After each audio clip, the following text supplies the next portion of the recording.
മക്കളുടെ കൂടെ ഒരു യാത്രയൊക്കെ പോയി വന്നപ്പോഴേക്കും മാതാപിതാക്കൾക്ക് ചില കാര്യങ്ങളെക്കുറിച്ച് ബോധോദയം ഉണ്ടായി എന്ന രീതിയിലുള്ള സാമാന്യം ക്ലീശയായിട്ടുള്ള ഒരു ഐഡിയയാണ് പറന്നുപോ എന്ന സംവിധായകൻ റാമിന്റെ ഏറ്റവും പുതിയ സിനിമയുടെ കോർ ഐഡിയ. ഇതുപോലെ യാത്രകൾക്ക് ശേഷം വ്യക്തികൾ മാറുന്ന ടൈപ്പ് സിനിമകൾ ഒരുപാട് നമ്മൾ കണ്ടിട്ടുണ്ട്. അതുതന്നെയാണ് ഒരർത്ഥത്തിൽ ഈ സിനിമ ഉണ്ടാക്കുന്നതിൽ റാം ഫേസ് ചെയ്യുന്ന ഏറ്റവും വലിയ ചാലഞ്ച്. ഒരു ഉപദേശപ്പടം കാണുക എന്നൊരു ഫീല് കാണുന്ന ഓഡിയൻസിന് തോന്നാതിരിക്കാൻ ഹ്യൂമറിനെ അദ്ദേഹം ഇവിടെ ഉപയോഗിക്കുകയാണ്. ഹ്യൂമറിന് വേണ്ടി അച്ഛനും മകനും തമ്മിൽ നടക്കുന്ന രീതിയിൽ ഒരുക്കിയിട്ടുള്ള സംഭാഷണങ്ങൾ വളരെ മെച്യൂർ ആയിട്ടുള്ളതാണ്. സിനിമയുടെ പ്രൈമറി ലെയർ തന്നെ തമാശയിൽ ഊന്നിയിട്ടുള്ളതായതുകൊണ്ട് ജീവിതപാഠം പരിപാടിയെ ഒരല്പം ബിസാറായിട്ടുള്ള രീതിയിൽ നമ്മളെ നിർത്താതെ ചിരിപ്പിച്ചുകൊണ്ട് പറയാൻ സിനിമയ്ക്ക് സാധിക്കുന്നുണ്ട്.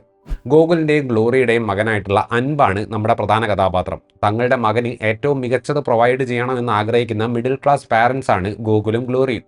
പ്രണയിച്ച് കല്യാണം കഴിച്ചതുകൊണ്ട് കുടുംബത്തിൻ്റെ സപ്പോർട്ട് രണ്ടു കൂട്ടർക്കും ഇല്ല.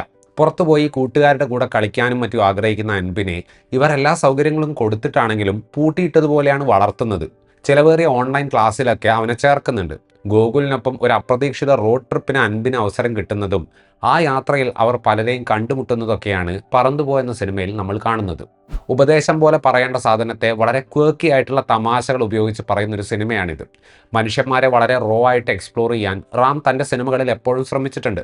വളരെ സെൽഫിഷായിട്ട് പെരുമാറുന്ന കഥാപാത്രങ്ങളെ പോലും അവർ ഏത് സാഹചര്യത്തിലാണ് അങ്ങനെ പെരുമാറിയത് എന്ന് കണ്ടെത്താൻ അവരെ ജഡ്ജ് ചെയ്യാതെ റാമിൻ്റെ സിനിമകൾ ശ്രമിക്കാറുണ്ട്.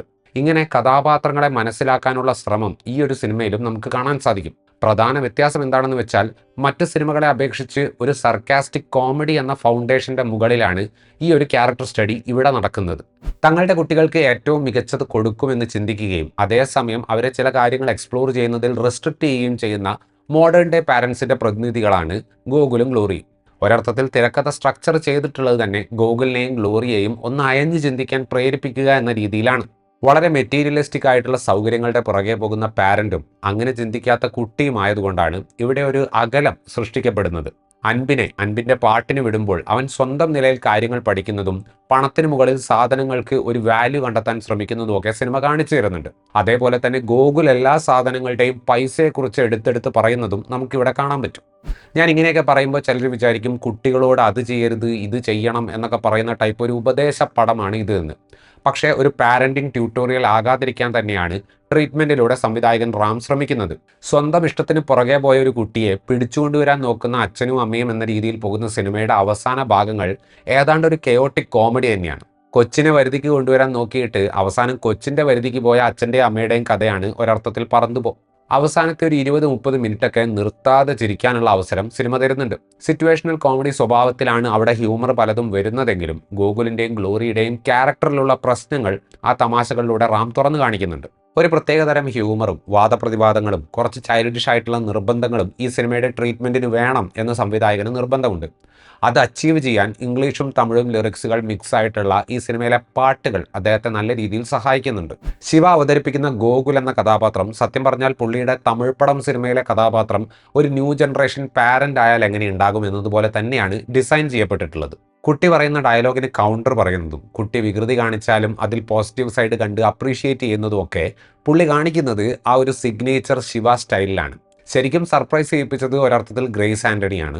സിനിമയുടെ തുടക്ക ഭാഗങ്ങളിൽ വളരെ സെൻറ്റിമെൻ്റൽ ആയിട്ടുള്ള ഗ്രേസിനെയാണ് നമ്മൾ കാണുന്നത്. എന്നാൽ അവസാന നിമിഷങ്ങളിൽ അച്ഛൻ്റെയും മോൻ്റെയും കൂടെ ഗ്ലോറി വരുമ്പോഴുള്ള ഭാഗങ്ങളിൽ ഒരു ഉർവശി ടച്ചുള്ള ക്യാരക്ടർ സ്വിച്ചിങ് നടക്കുന്നുണ്ട്. ആ ഭാഗം അത്രയും പ്രേക്ഷകരെ ചിരിപ്പിക്കുന്ന ഒന്നാക്കുന്നതിൽ ഗ്രേസിൻ്റെ പെർഫോമൻസിന് കാര്യമായ പങ്കുണ്ട്.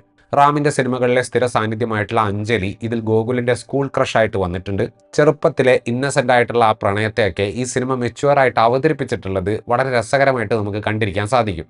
അജു വർഗീസിന് ലഭിച്ചിട്ടുള്ള കഥാപാത്രത്തിൻ്റെ സ്ക്രീൻ ടൈം വളരെ ചെറുതാണ്. പക്ഷേ ആ കഥാപാത്രമായിട്ട് അസോസിയേറ്റ് ചെയ്യുന്ന ഒരു ട്രസ്റ്റ് ഫാക്ടർ ഉണ്ട്. പുള്ളിയുടെ പെർഫോമൻസിൻ്റെ ഗ്രേസും കൂടി ആകുമ്പോൾ ഓർത്തിരിക്കാവുന്ന ഒരു കഥാപാത്രമായിട്ട് അത് മാറുന്നുണ്ട്. വിജയ് യേശുദാസ്, ജസ്, ദിയ എന്നിവരൊക്കെയാണ് മറ്റ് പ്രധാന കഥാപാത്രങ്ങൾ. പടത്തിലെ ശരിയായ താരം അൻപിനെ അവതരിപ്പിച്ച മാസ്റ്റർ മിഥുൽ റയാനാണ്. എല്ലാ കാര്യങ്ങളും ഉരുട്ടി വായിൽ വെച്ച് കൊടുത്താൽ മാത്രം മനസ്സിലാകുന്ന ടൈപ്പ് കുട്ടിയല്ല അൻപ്. ഒരർത്ഥത്തിൽ തനിക്ക് ആവശ്യമുള്ളത് ചോദിക്കാനും അത് നേടിയെടുക്കാനുമുള്ള അൻപിൻ്റെ വാശി തന്നെയാണ് ഈ ഒരു സിനിമയുടെ ഐഡിയയുടെ നട്ടെല്ല്. ആ ഒരു വാശി വിശ്വസനീയമായ രീതിയിൽ സ്ക്രീനിൽ അവതരിപ്പിക്കാൻ മിഥുലിന് സാധിക്കുന്നുണ്ട്. ഇവർ സിനിമയിലൂടെ എന്താണ് പറയാൻ ഉദ്ദേശിക്കുന്നത് എന്ന രീതിയിൽ നമ്മുടെ ചിന്ത പോകാനുള്ള സാധ്യതകൾ ഈ സിനിമയുടെ ചില ഭാഗങ്ങളിലൊക്കെ ഉണ്ട്. അത് മറ്റൊന്നും കൊണ്ടല്ല, മോറൽ ഓഫ് ദ സ്റ്റോറി എന്ന രീതിയിൽ ഈ സിനിമ അവതരിപ്പിക്കേണ്ട എന്നൊരു ചിന്ത സംവിധായകൻ റാമിനുണ്ട്.